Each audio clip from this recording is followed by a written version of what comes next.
99% മുസ്ലിം സഹോദരങ്ങളും ശ്രീകൃഷ്ണ വിഷു വിവാദ വിഷയത്തിൽ നമ്മൾ ഹിന്ദുക്കളെ പിന്തുണയ്ക്കുകയാണ് ചെയ്തത്.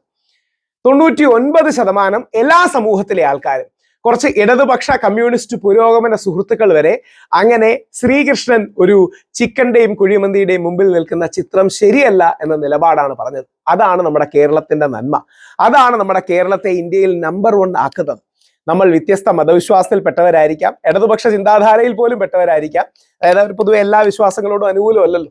അവരടക്കം എല്ലാ വിശ്വാസങ്ങളെയും ബഹുമാനിക്കണം എന്ന ഗാന്ധിയൻ ധാരയോട് യോജിച്ച് നിൽക്കുന്നതാണ്. പ്രമുഖരായ ആരും സോഷ്യൽ മീഡിയയിലെ 99% ഞാൻ നോക്കി കേട്ടോ, 99% മുസ്ലിം സഹോദരങ്ങളും ക്രിസ്ത്യൻ സഹോദരങ്ങളും നമ്മുടെ കമ്മ്യൂണിസ്റ്റ് സഖാക്കളായ സുഹൃത്തുക്കളും ഹിന്ദു വിശ്വാസങ്ങളെ അങ്ങനെ ബഹുമാനിക്കപ്പെടണമെന്നും ശ്രീകൃഷ്ണൻ വിഷു ആശംസകളിൽ ചിക്കന്റെയും കുഴിമന്തിയുടെയും മുമ്പിൽ ഇരിക്കുന്ന ആ ചിത്രം ശരിയല്ലെന്ന് പറയുകയും ചെയ്യും. അത് കുഴിമന്തിക്ക് എന്തെങ്കിലും പ്രശ്നം ഉണ്ടായിട്ടല്ല, ചിക്കൻ എന്തെങ്കിലും പ്രശ്നം ഉണ്ടായിട്ടല്ല. ഞാൻ വെജിറ്റേറിയൻ ആണ്, പക്ഷെ നമ്മുടെ അടുത്ത സുഹൃത്തുക്കളെല്ലാം നോൺ വെജിറ്റേറിയൻസ് ആണ്. ആര് കഴിക്കുന്നതിനും പ്രശ്നം ഉണ്ടായിട്ടല്ല. ഓരോ വിശ്വാസത്തിനും അതിൻ്റെതായ കുറച്ച് സെൻസിറ്റിവിറ്റീസ് ഉണ്ട്, കുറച്ച് മർമ്മങ്ങളുണ്ട്.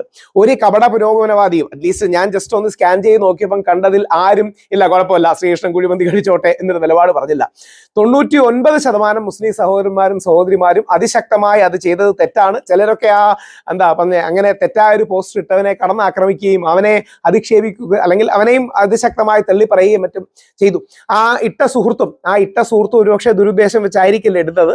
അദ്ദേഹവും മനസ്സിലാക്കേണ്ട കാര്യം. അതുകൊണ്ട് നാളെ ഇനിയും വിഷു ആശംസിക്കാതിരിക്കണമെന്നൊന്നുമല്ല. നമ്മൾ വിഷു ആശംസിക്കണം, നബിദിനം ആശംസിക്കണം, ക്രിസ്മസ് ആശംസിക്കണം, പിന്നെ ഓണം ആശംസിക്കണം, പിന്നെ ബൗദ്ധപൗർണമി ആശംസിക്കണം, ഇനി ജൂതന്മാരുടെയും ജൈനന്മാരുടെയും സിഖുകാരുടെയും ഇനിയും വേറെ വിശ്വാസം ഉള്ളവരുടെയും ഇല്ലാത്തവരുടെയും എല്ലാം അതേപോലെ ദിനങ്ങളുണ്ടെങ്കിൽ അത് ആശംസിക്കണം. അതിനൊന്നും ഒരു തെറ്റുമില്ല. ഈ ബാലൻസ് ആണ് ഇന്ത്യയുടെ മഹത്വം. അതായത് ചില തീവ്ര കടുത്ത മതവിശ്വാസികൾ നിങ്ങൾ ഹാപ്പി ക്രിസ്മസ് എന്ന് പറയരുതെന്നും, അല്ലെങ്കിൽ ഹാപ്പി ഓണം എന്ന് പറയരുതെന്നും, നബിദിനം എന്ന് പറയരുതെന്നും, അല്ലെങ്കിൽ പെരുന്നാളിന്റെ വിഷു പറയരുതെന്നും ഒക്കെ ഒരു പക്ഷേ നിലപാടെടുക്കാറുണ്ട്. അവരുടെ വിശ്വാസം അതിനെ ബഹുമാനിക്കുന്നു. പക്ഷെ അങ്ങനെയല്ല. നമ്മൾ ഒരു വിശ്വാസത്തിൽ അടിയുറച്ചു നിൽക്കുമ്പോഴും സഹോദര സമുദായങ്ങളുടെ വിശ്വാസവും വികാരവും ആദരിക്കുകയും ബഹുമാനിക്കുകയും ചെയ്യുന്ന ഒരു വലിയ സ്റ്റാൻഡാണ് നമുക്ക് എടുക്കാൻ കഴിയുന്നത്. ഞാൻ ജർമ്മനിയിലൊക്കെ യാത്രയ്ക്ക് പോയപ്പോൾ അവിടെ എനിക്ക് തോന്നുന്നു കാൾമാർക്സിന്റെയും കമ്മ്യൂണിസ്റ്റ് പാർട്ടിയുടെ ചരിത്രത്തോടും ബന്ധപ്പെട്ട ഒരു സ്ഥലം ഉണ്ടായിരുന്നു. ആ കാൾമാർക്സ് ചെറിയ പ്രായത്തിൽ എവിടെയാണ് താമസിച്ചിരുന്നതെന്നും ഒക്കെ പറഞ്ഞ സ്ഥലം. ഞാൻ അവിടെ ചെന്ന് എൻ്റെ ഫോട്ടോയും മറ്റും എടുത്ത് എൻ്റെ ഒരു സുഹൃത്തിന്, ഒരു കമ്മ്യൂണിസ്റ്റുകാരനാണ്, ആ സുഹൃത്തിന് മറ്റും അയച്ചു കൊടുത്തു. ഓരോരുത്തർക്കും അവരുടേതായ ആശയധാരകളും നിലപാടുകളും ചിന്തകളും ഒക്കെ ഉണ്ട്. അപ്പൊ അതിനെ ബഹുമാനിക്കുക എന്ന കൾച്ചറാണ് ഇന്ത്യൻ കൾച്ചർ എന്ന് പറയുന്നത്. അതിനർത്ഥം നമ്മൾ നമ്മുടെ വിശ്വാസം വേണ്ട എന്നല്ല, മതസൗഹാർദ്ദ ഫോട്ടോഷൂട്ട് അല്ല. പകരം നമ്മുടെ വിശ്വാസത്തിൽ അടിയുറച്ച് നിന്നുകൊണ്ട് തന്നെ സഹോദര സമുദായങ്ങളുടെ നമ്മുടെ വിശ്വാസത്തെ ലംഘിക്കാതെ തന്നെ എല്ലാ സഹോദര സമുദായങ്ങളുടെയും വിശ്വാസങ്ങളെ, രീതികളെ, അവരുടെ വിശുദ്ധ ദിനങ്ങളെ ആദരിക്കുന്ന മഹത്തരമായ ഒരു രീതിയാണുള്ളത്. ശ്രദ്ധിച്ചാൽ മതി. 99% നമ്മുടെ മുസ്ലിം സഹോദരന്മാരും അതിശക്തമായി നമുക്കൊപ്പമാണ് നിന്നത്. 99% ക്രിസ്ത്യൻ സഹോദരങ്ങളും 99% യൂഷ്വലി ഇടതുപക്ഷ ബുദ്ധിജീവികളാണ് ഇതിന് ന്യായീകരണമൊക്കെ കണ്ടുപിടിക്കുന്നത്. എന്തുകൊണ്ട് ശ്രീകൃഷ്ണൻ കുഴിമന്തിയുടെ ഫ്രണ്ടി ഉണ്ടാകാൻ പറ്റില്ല, പിന്നെ വേണമെങ്കിൽ കുറച്ചുകൂടെ കടത്തി, പണ്ട് കുഴി കുത്തിയാണ് ആരെ കൊടുത്തിരുന്നതെന്നൊക്കെ പറയാൻ. അങ്ങനെയൊന്നും ആരും പറഞ്ഞ് കേട്ടില്ല എന്നുള്ളത് നമ്മുടെ നാടിന്റെ നന്മയാണ്. ഈ കേരള മോഡലാണ് നമ്മൾ ഇന്ത്യക്ക് മുഴുവൻ പ്രദാനം ചെയ്യേണ്ടത്. ആ വ്യക്തി തെറ്റുപറ്റി സ്വയം അദ്ദേഹം മാപ്പ് പറഞ്ഞു, അദ്ദേഹം നിയമ നടപടി നേരിട്ടു. പൊതുസമൂഹവും മുസ്ലിം സമൂഹവും എല്ലാ സമൂഹങ്ങളും അദ്ദേഹത്തെ തള്ളിപ്പറഞ്ഞു.